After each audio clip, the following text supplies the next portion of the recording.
Hey guys, welcome back to my YouTube channel. जैसा कि आप देख सकते हैं, आज हम लोग डिस्कस करेंगे साउंड वेव से रिलेटेड क्वेश्चंस, यानी ध्वनि तरंगों से संबंधित कुछ क्वेश्चंस को सॉल्व करेंगे। साथ ही उनका डिटेल्ड एक्सप्लेनेशन होगा। इसके थ्रू आपको अन्य क्वेश्चंस को भी सॉल्व करने में हेल्प मिलेगी। सो वीडियो को शुरू से लास्ट तक जरूर देखें ताकि आपको पूरा टॉपिक कवर हो पाए।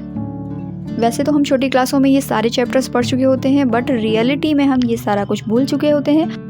कॉम्पिटिटिव लेवल की जब हम तैयारी कर रहे हैं तो ये छोटी छोटी बातें जो हम भूलते रहते हैं, उन्हीं का स्टैटिक डेटा से रिलेटेड क्वेश्चन यहाँ पर बनाए गए हैं। तो आप इन पॉइंट्स को बहुत ही ध्यान से देखते हुए जाएं। जो इंपॉर्टेंट पॉइंट लगे उसे नोट डाउन भी कर सकते हैं।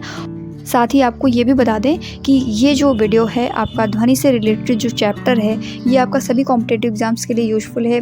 मेनली सीटेट के लिए जो जूनियर का एग्ज़ाम देने जा रहे हैं उनके लिए बहुत ही ज़्यादा यूज़फुल होने वाला है। यूपी टेट आगे आएगा, उसमें जो जूनियर का एग्ज़ाम देंगे जिनका साइंस सब्जेक्ट है उनके लिए भी इम्पॉर्टेंट है। साथ ही सुपर टेट में साइंस तो पूछी ही जाती है, तो सुपर टेट वालों के लिए भी इम्पॉर्टेंट हो जाएगा। साथ ही जो जितने भी अदर कॉम्पिटिटिव एग्जाम्स हैं जहाँ पर साइंस आती है, वहाँ पर ये चैप्टर ज़रूर पूछा जाता है। तो चलिए बिना देरी किए हुए स्टार्ट कर देते हैं हम अपने पहले क्वेश्चन से। पहला क्वेश्चन यहाँ पर दिया हुआ है, the speed of sound wave is maximum in. Sound wave की स्पीड मैक्सिमम किस में होती है? बेसिकली स्कूल में हम लोग ये सारे क्वेश्चंस पढ़ते हैं, चैप्टर्स पढ़ते हैं, बट दिमाग से निकल जाता है। तो वही चीज़ें यहाँ पर रिवाइज करने का टाइम है और उनको दिमाग में कैसे रखेंगे ये चीज़ इंपॉर्टेंट हो जाती है। तो देखिए, ध्वनि की चाल जो अधिकतम होती है वो हमें बताना है। निर्वात में अधिकतम होती है, जल में अधिकतम होती है, वायु में, या फिर स्टील में या इस्पात में, जिसे आप कह सकते हैं।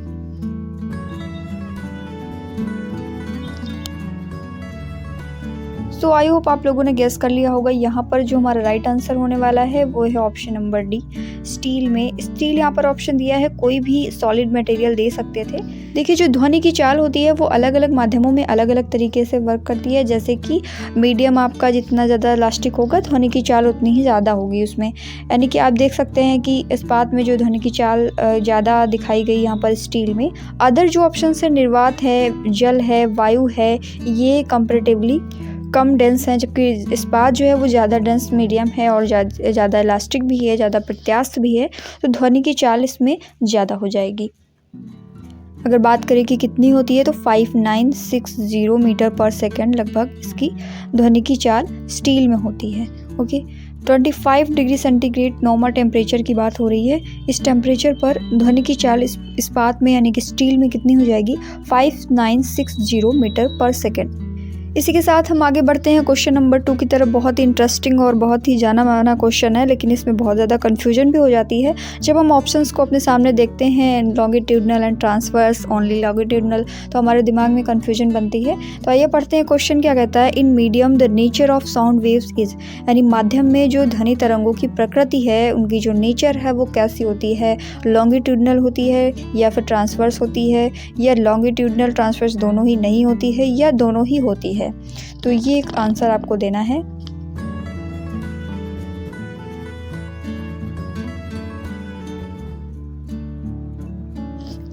हमेशा ध्यान रखिए, जो ध्वनि तरंगों की प्रकृति है वो हमेशा अनुदैर्ध्य होती है, यानी कि ऑप्शन बी यहाँ पर हमारा राइट आंसर हो जाएगा। केवल अनुदैर्ध्य तरंगे होती हैं ध्वनि, और क्योंकि ये अनुदैर्ध्य तरंगे हैं इसलिए हम लोग जानते हैं कि सभी मीडियम में संचरण भी कर सकती हैं, चाहे ठोस मीडियम हो, द्रव हो या गैस हो, सभी मीडियम में जा सकती है। इसी के साथ साथ अगर निर्वात की बात की जाए तो निर्वात में ध्वनि का संचरण नहीं हो पाता है वहाँ पर, क्योंकि मीडियम अनअवेलेबल होता है। जहाँ पर मीडियम होगा वहीं पर ध्वनि की तरंगे चल पाएंगी, वहीं पर ध्वनि की तरंगों का संचरण हो पाएगा। क्लियर है? चलिए आगे चलते हैं हम लोग। क्वेश्चन नंबर 3 है हमारा कि कितनी ध्वनि से अधिक, मतलब कितना यूनिट से अधिक प्रबलता का शोर मानव के शरीर के लिए कष्टदायक होता है। आपको यहाँ पर फिल करना है। कौन सा ऑप्शन फिल करेंगे? 10 डेसिबल, 30 डेसिबल, 60 डेसिबल या फिर 80 डेसिबल। 4 ऑप्शन आपके पास में है, तो जल्दी से गेस करिए इसमें कौन सा हो सकता है।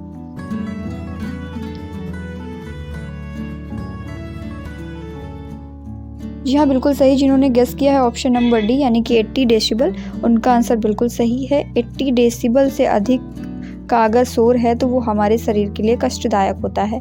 अब दिमाग में ये क्वेश्चन बनेगा कि कौन सी ध्वनि की तीव्रता कैसी चीज़ों के लिए होती है। जैसे कि अगर हम बात करें यातायात की, या फिर नॉर्मल हमारी जो बातचीत होती है उसकी जो ध्वनि की तीव्रता होती है वो कितनी होती है। तो आइए एक लिस्ट देख लेते हैं जिसमें आपके सारे डाउट्स क्लियर हो जाएंगे।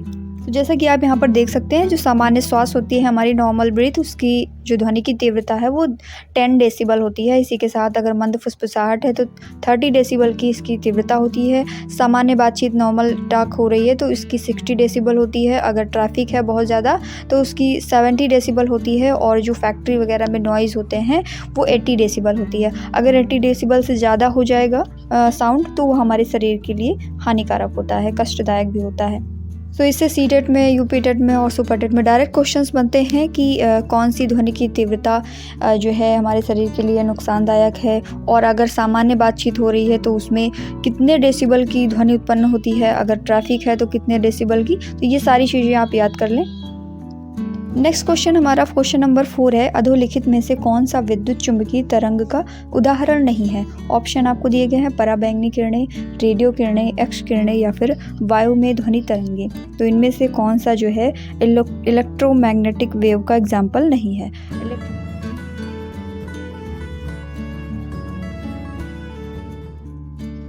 बिल्कुल सही है जिन्होंने गेस किया है ऑप्शन नंबर डी, वायु में ध्वनि तरंगे।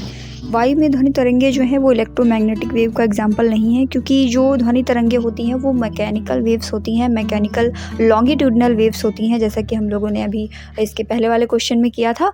और इन्हें जो है संचरण के लिए मीडियम की आवश्यकता होती है। अगर मीडियम नहीं है तो ध्वनि की तरंगे संचालित नहीं हो सकती हैं। लेकिन जो हमारी इलेक्ट्रोमैग्नेटिक वेव्स होती हैं उनको चलने के लिए कोई मीडियम हो तो ठीक है, नहीं भी होगा तो वो निर्वात में भी संचालित हो सकती हैं। इनके एग्जाम्पल्स की अगर बात करें तो इलेक्ट्रोमैग्नेटिक वेव्स जैसे कि पराबैंगनी किरणें यानी कि ultraviolet rays, radio waves, X rays, ये सभी जो हैं आपकी इलेक्ट्रोमैग्नेटिक वेव्स की एग्जाम्पल हैं। और साथ ही साथ इनको संचारित होने के लिए किसी भी फिजिकल मीडियम की भी आवश्यकता नहीं होती है। चलिए फिर आगे बढ़ते हैं। नेक्स्ट क्वेश्चन है हमारा क्वेश्चन नंबर 5, अल्ट्रासाउंड की आवृत्ति होती है, अल्ट्रासाउंड की फ्रिक्वेंसी बतानी है हमें। ऑप्शंस आपको दिए गए हैं। पहला ऑप्शन है less than 20 hertz, second option है greater than 20 hertz and less than 20,000 hertz, third option है लेस दैन 20 हर्ट्ज तथा greater than 20,000 hertz and D option है आपका ग्रेटर दैन 20,000 हर्ट्ज। तो यहाँ पर हमारा राइट आंसर कौन सा होगा, जल्दी से बताएंगे कमेंट करके।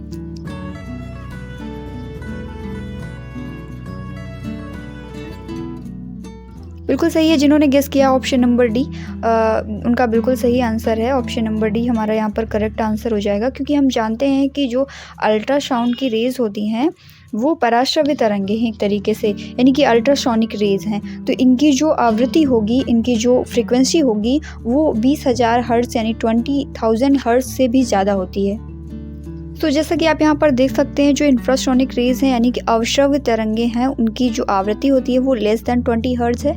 इसी के साथ साथ जो सोनिक यानी कि श्रव्य तरंगे हैं उनकी जो आवृत्ति होती है 20 से 20,000 हर्ट्ज के बीच में होती है। और इसी के साथ साथ पराश्रव्य तरंगे यानी कि अल्ट्रासोनिक रेज जो होती हैं उनकी आवृत्ति जो होती है वो ग्रेटर दैन 20,000 हर्ट्ज यानी कि 20,000 हर्ट्ज से भी ज़्यादा होती है।